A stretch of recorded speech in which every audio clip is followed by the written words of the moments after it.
secondo la multiforme grazia ricevuta da Dio, come ci è Essa deriva spesso dalla patologia del potere, dal complesso degli eletti, dal narcisismo che guarda appassionatamente la propria immagine e non vede l'immagine di Dio impressa sul volto degli altri, specialmente dei più deboli e bisognosi.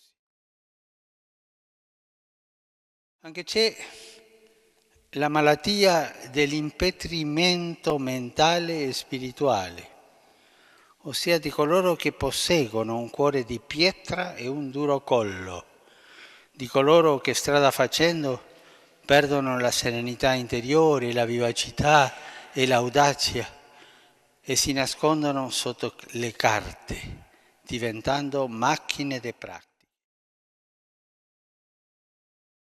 Fratelli, guardiamoci dal terrorismo delle chiacchiere.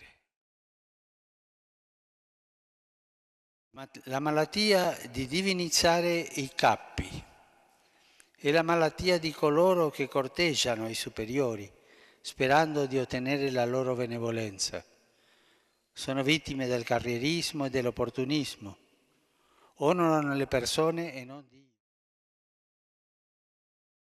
La malattia della faccia funerea, ossia delle persone burbere e arcigne, le quali ritengono che per essere seri occorra dipingere il volto di malinconia, di severità e trattare gli altri, soprattutto quelli ritenuti inferiori, con rigidità, durezza e arroganza.